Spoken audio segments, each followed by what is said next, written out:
This painting, widely referred to as the Colossus, presents a striking and enigmatic image. A monumental figure rises above a landscape shrouded in darkness and turmoil.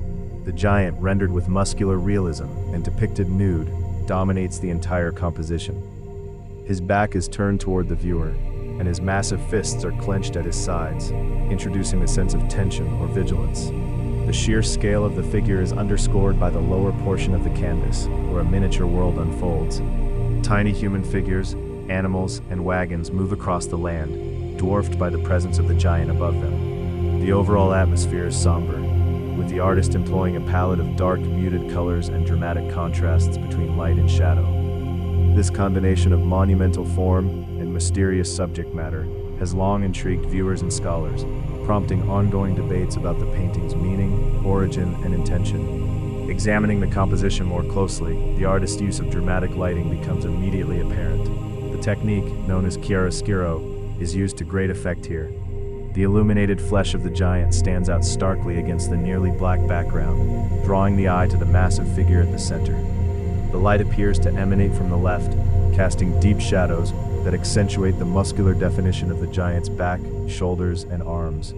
This careful modeling not only enhances the sense of three-dimensionality, but also contributes to the painting's mood of mystery and tension. In contrast, the lower part of the canvas, where the small human and animal figures are found, is painted with a more subdued palette of earth tones and subtle highlights.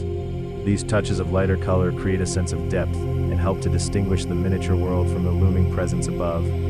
The interplay of light and shadow throughout the painting is characteristic of early 19th century Romantic sensibilities, which often sought to evoke the sublime and the emotional through dramatic visual effects. Focusing on the giant's gesture, we see a figure that is both powerful and ambiguous. His posture, with his back turned and fists tightly clenched, suggests a moment of intense emotion or readiness. The head is slightly bowed, and although the face is not visible, the tilt of the head and the direction of the gaze seem to suggest that the giant is looking downward, perhaps toward the small figures below. This could indicate contemplation, concern, or even a protective stance. The clenched fists are particularly notable.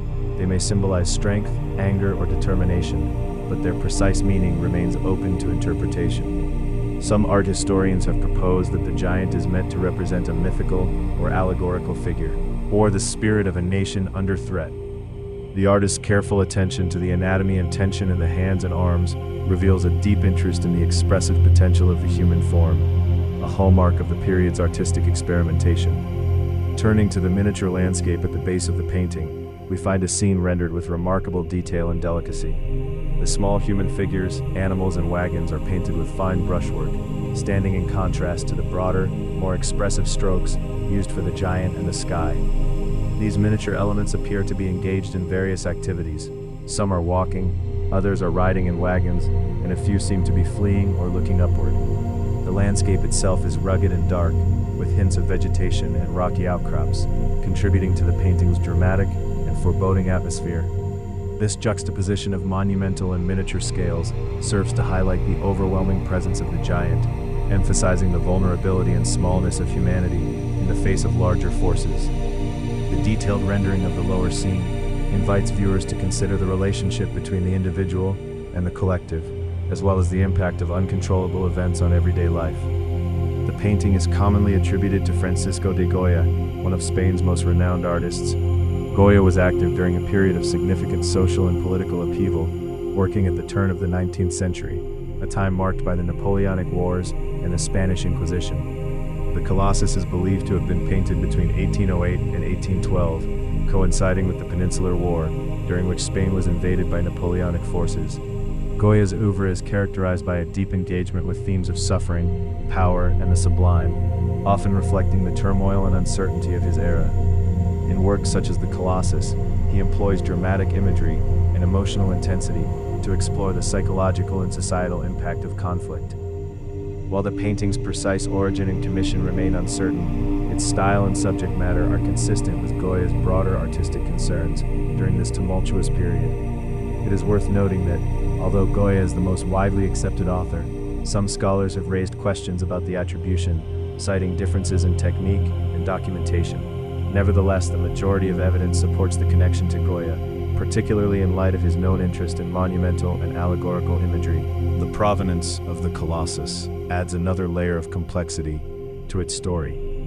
Over the centuries, the painting has passed through various private and public collections, reflecting changing attitudes toward Goya's work and the significance of the piece itself. Today, it is housed in the Museo del Prado in Madrid, one of the world's foremost institutions for the study and display of Spanish art. The Prado's collection includes a wide range of Goya's paintings and prints, allowing visitors to trace the evolution of his style and thematic interests. The Colossus was acquired by the museum in the 20th century, and its inclusion in the permanent collection has provided scholars and the public with ongoing opportunities to study and appreciate its unique qualities. The painting's journey from private hands to a major public institution reflects both its enduring appeal and its importance for understanding the trajectory of Spanish art in the early modern period. While the exact details of its ownership history are not fully documented, its current placement in the Prado ensures its preservation and accessibility for future generations. Interpretations of the Colossus have varied widely over time, and scholarly debate continues regarding its meaning and symbolism. One prominent view holds that the giant represents the spirit of the Spanish people, standing firm and defiant in the face of Napoleonic invasion. In this reading, the painting becomes an allegory of national resistance and resilience, with the giant embodying the collective strength of a nation under siege. Other interpretations focus on the figure as a symbol of fear, destruction, or the uncontrollable forces unleashed by war. The ambiguity of the giant's gesture and the lack of explicit narrative elements leave the painting open to multiple readings, and this openness has contributed to its enduring fascination. Some scholars have also discussed the possibility that the painting is incomplete or that it may have originally formed part of a larger composition. Technical analysis of the canvas and pigments suggests that the work is consistent with Goya's materials and methods, but questions remain about its intended context and final form. Despite these uncertainties, there is broad agreement that the Colossus stands as a powerful visual statement from a period of great upheaval in Spanish history. In reflecting on the significance and legacy of the Colossus, it is clear that the painting occupies a unique place within both Goya's body of work and the broader history of European art. Its combination of monumental scale, dramatic lighting, and ambiguous symbolism exemplifies the romantic fascination with the sublime and the emotional extremes of human experience. Its rootedness in the historical realities of early 19th century Spain gives it a particular resonance as a document of its time. The painting's enduring appeal lies in its ability to provoke questions and invite contemplation, rather than providing definitive answers. As viewers continue to engage with the Colossus, both in the galleries of the Prado and through reproductions and scholarship, the painting remains a testament to the power of art to capture the complexities of history, emotion, and the human condition.